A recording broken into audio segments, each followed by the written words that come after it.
Tema que surge por la falta de democracia o no respetar los. Bueno, en Venezuela había ido desde hace mucho tiempo una polémica a nivel continental, digamos, ¿no?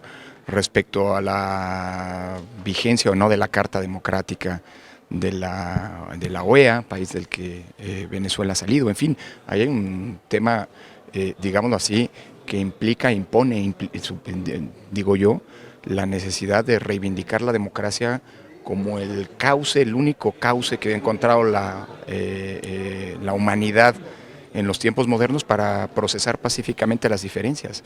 Y ojalá en Venezuela prevalezca, digámoslo así, la lógica de que esas diferencias profundas y agravadas en los tiempos recientes, esta sociedad tan polarizada, pues encuentren en la democracia, en los canales democráticos, en los cauces democráticos, pues la recreación pacífica de esa diversidad. Creo que Venezuela es un ejemplo importante de la necesidad que en democracia supone el respeto a las posiciones distintas y los riesgos, que para la democracia no es el único caso a lo largo de la historia, significa la polarización y la descalificación del contrario, ¿no? Consejero, ¿También un consejero, llamado a cuidar las instituciones de la democracia? ¿Sería también un cuidado a cuidar, un llamado a cuidar a las instituciones de la democracia mexicana? Sin instituciones democráticas no hay democracia.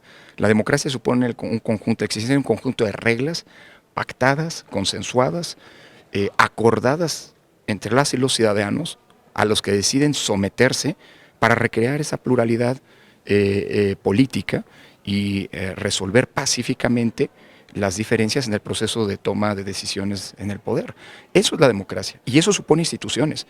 No hay democracia sin instituciones democráticas.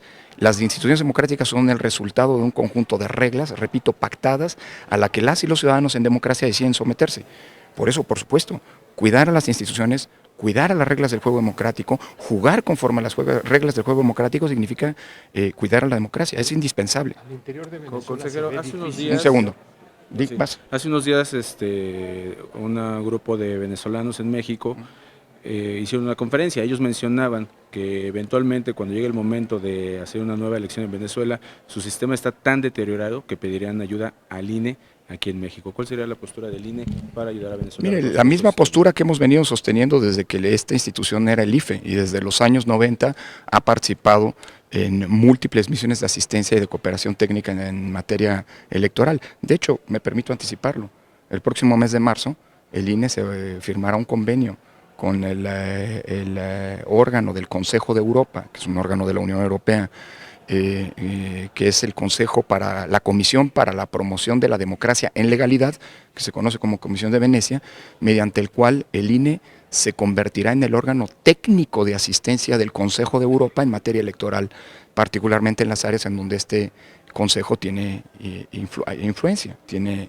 interés y participa en misiones, como es el norte de África, como es Medio Oriente y Europa del Este. De hecho, gracias a este convenio, el INE formalizará lo que ya ha venido ocurriendo, es decir, la participación en los procesos de democratización en el norte de África, concretamente en Túnez, que este año va a tener elecciones presidenciales.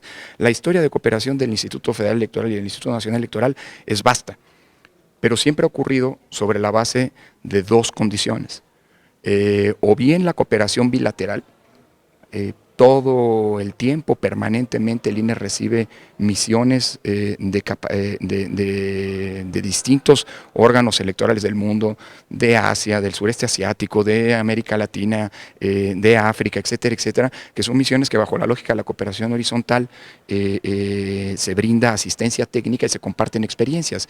Y por el otro lado, la participación a través de los organismos multilaterales, Naciones Unidas, a través de su Oficina de Asistencia Electoral, o bien Naciones Unidas a través del Programa de Naciones Unidas para el Desarrollo, el PNUD, o bien la Organización de Estados Americanos, o bien los organismos internacionales multilaterales de asistencia electoral como IDEA Internacional, como la Fundación Internacional para la Asistencia Electoral, AIFES, que tiene sede en Estados Unidos. En fin, el INE tiene una amplísima y larga, digamos, historia de cooperación con instancias multilaterales y con instancias internacionales. Consejero. Y sobre la base de eso, déjame acabar, te agradecería, y sobre la base de eso, México ha participado a través del INE y seguirá participando siempre y cuando exista una condición fundamental. Insisto, un cobijo de una instancia multilateral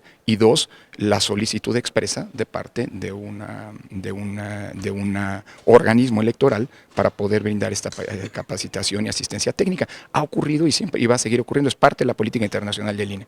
En el caso de Venezuela, ¿necesitan que el gobierno mexicano reconozca al gobierno para que ustedes puedan participar? ¿O si Venezuela se da un gobierno distinto? La política internacional del INE, en el ejercicio de autonomía constitucional, siempre se ha buscado que esté en consonancia con la política exterior del gobierno mexicano, pero no depende de la política exterior del gobierno mexicano. Es decir, se ha buscado eso y ya hemos establecido siempre una comunicación estrecha, cercana con la Secretaría de Relaciones Exteriores. De hecho, somos aliados y cumplimos conjuntamente un mandato constitucional que es el de credencializar en el extranjero a través de la red consular. Así que la colaboración con Relaciones Exteriores siempre ha estado presente, pero la participación, por ejemplo, del INE en misiones de asistencia electoral, como ha ocurrido en múltiples lugares en el mundo, en Haití, en Timor-Leste, en Irak, en Afganistán, etcétera, en Perú, etcétera, etcétera, ha ocurrido como parte con el ejercicio de la autonomía constitucional del instituto y a partir de convenios que firma el instituto, no el Estado mexicano, el Instituto Nacional Electoral, con sus socios internacionales en esta lógica de defender y promover la democracia en su dimensión electoral. El consejero le comentaba, en Venezuela apunta más a un conflicto interno de violencia que a una solución democrática. En este caso, ¿qué papel juegan las instancias internacionales para resolver este problema? Porque se puede pensar que hay una invasión de la soberanía de este país. Yo espero que la solución en Venezuela sea una solución pacífica, nadie sea una solución violenta, porque eso significa el agotamiento de las vías democráticas, que no necesariamente gozan de cabal salud en todos los países, en los países en el largo y ancho del mundo. Las instancias multilaterales tienen que ser instancias de respaldo y en el ámbito de sus propias competencias, porque así está establecido en sus documentos fundacionales, pues de promoción y de defensa de los derechos fundamentales. Eso no es un asunto de soberanía nacional. Si algo tiene como característica los derechos humanos es que son eso, no son derechos que otorgan las constituciones, son derechos que las constituciones reconocen, pero que trascienden a las constituciones y por lo tanto pues hay organismos y mecanismos de defensa de esos derechos.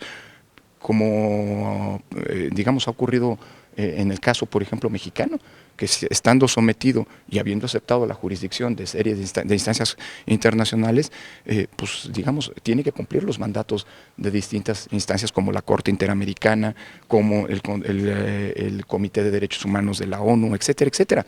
Hay países que no reconocen esas jurisdicciones, son países en donde pues, el compromiso democrático pues, tendrá que acrecentarse y acompañarse. Según esto que planteaba, se requeriría que un organismo internacional en materia electoral se lo solicite y que sería solo asistencia y capacitación técnica.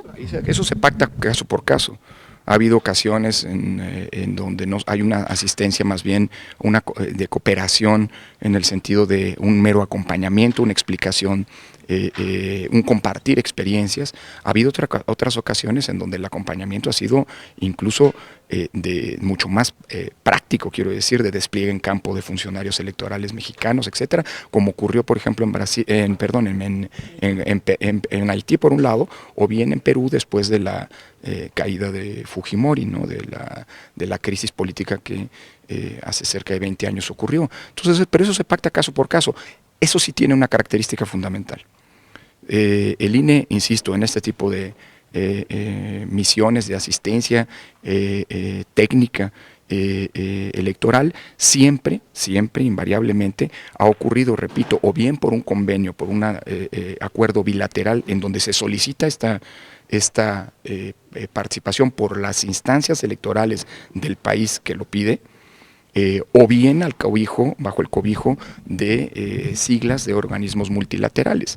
Vuelvo a insistir, reiteradamente la Organización de Naciones Unidas a través de sus instancias, concretamente el PNUD, por eso hemos estado reiterando y fortaleciendo los vínculos con Naciones Unidas, con la sede de Nueva York de Naciones Unidas, o bien el Consejo de Europa, en fin, pero esto requiere también ineludiblemente la aceptación por parte del Estado. No, si no estaríamos hablando de un imperialismo electoral, y el Instituto Nacional Electoral no solamente es respetuoso, porque la solución que en México se ha encontrado y de la que el INE es fruto, es una solución que sirve para México y no necesariamente sirve para otros lados.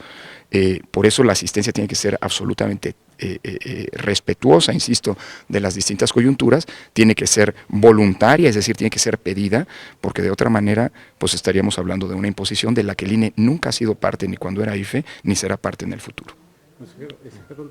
Pese a que, bueno, finalmente el presidente venezolano sí podría tomarse como un dictador, ha hecho derechos humanos a un lado, etcétera, pero lo que está haciendo quien se autoproclame presidente, ¿no es un golpe de Estado?